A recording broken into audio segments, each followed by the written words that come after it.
que está o nosso livro de casais, além do nosso sim.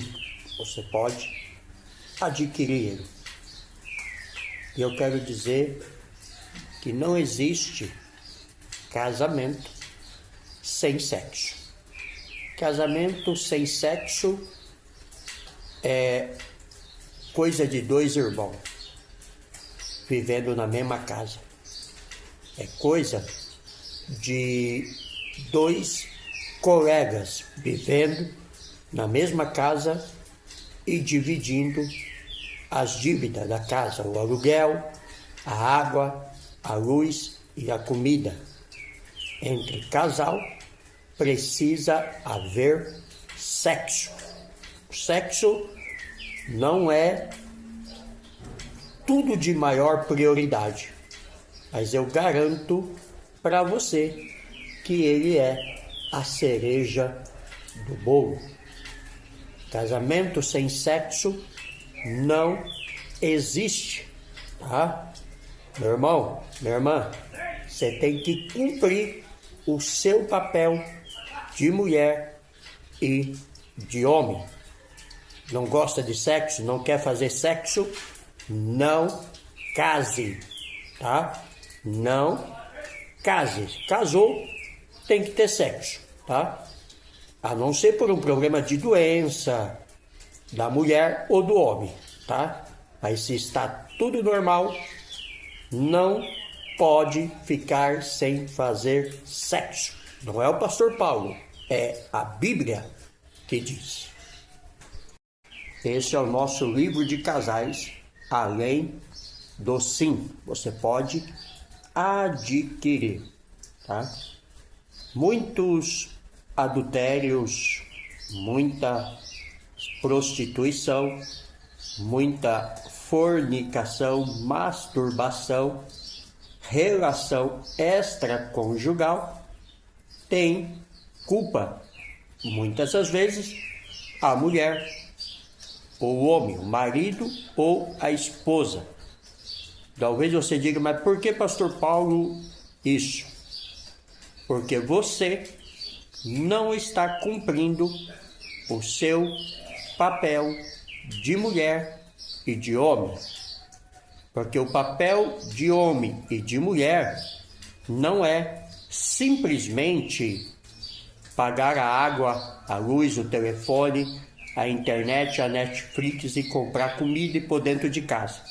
Isso faz parte de qualquer casal, tá? Isso faz parte de qualquer família.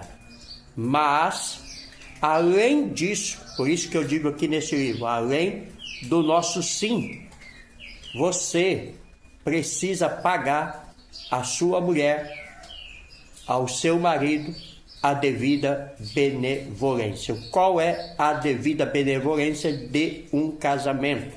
Sexo, tá? A Bíblia é muito clara. Não se aparte da sua mulher, não se aparte do seu marido com prolongadas orações, né? Porque muitas pessoas dizem, né, que precisa orar, que precisa consagrar. Isso é verdade, todos nós precisamos. Mas isso não pode ser pretexto para você negar sexo ao seu marido e à sua esposa.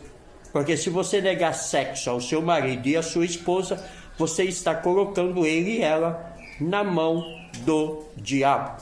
Você está abrindo brecha para que a pombagira, para que os demônios venham sobre o corpo do seu marido ou sobre o corpo da sua esposa.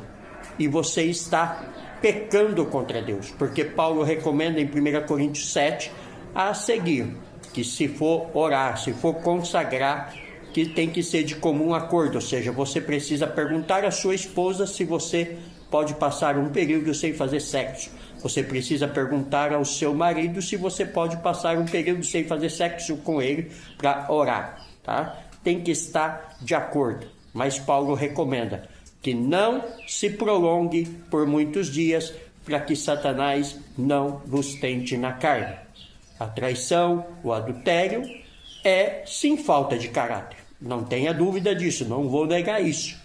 Mas muitas e muitas das vezes, homens e mulheres acabam jogando o seu parceiro em um adultério, em uma prostituição, por negar o princípio do casamento, a base do casamento, que é o sexo. Como dissemos em vídeos atrás, casamento sem sexo não é casamento, mas é ajuntamento de duas pessoas para pagar as contas, tá bom?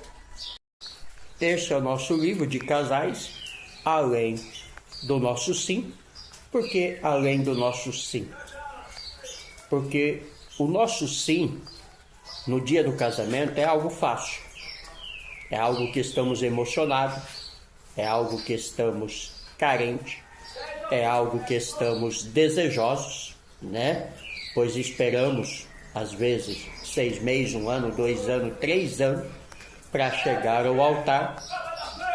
Então é muito fácil dizer sim à esposa, ao esposo, quando o padre, quando o pastor, o apóstolo, o bispo ou a pastora pergunta.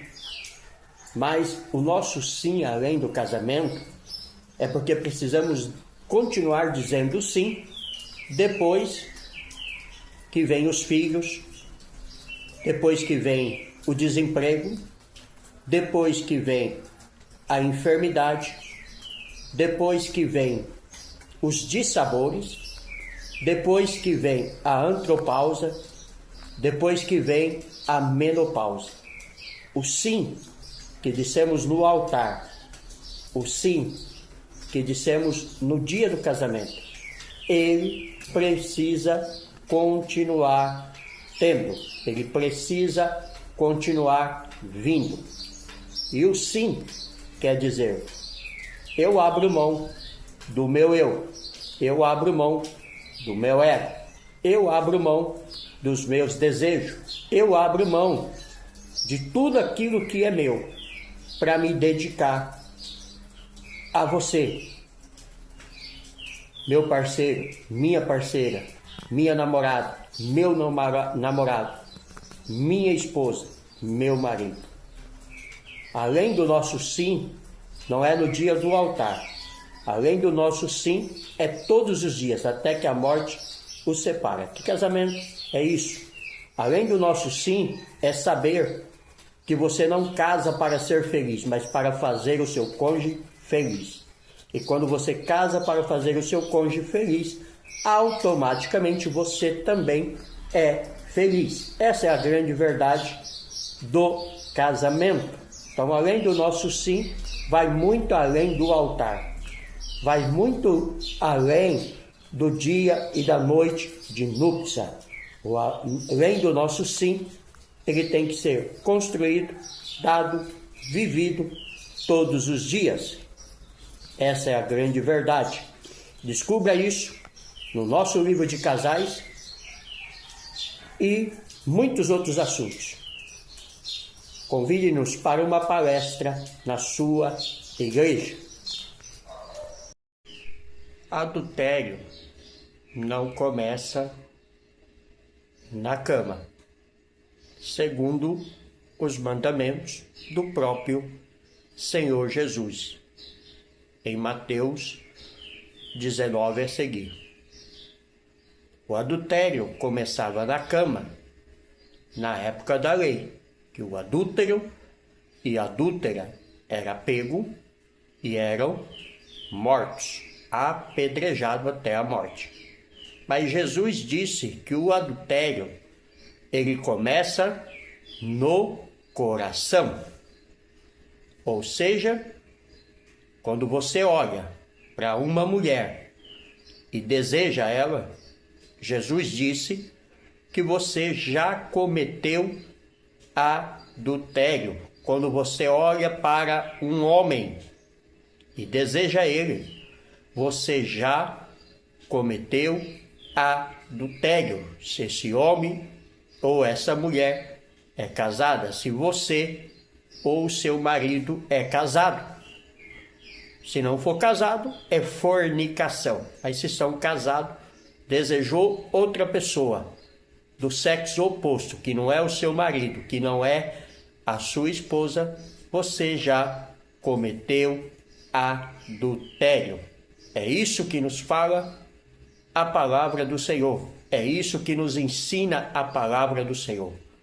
Se você, mulher ou homem, vai para a igreja sensualizando para chamar a atenção do sexo oposto, na igreja, na rua, na academia, na empresa, você está cometendo adultério.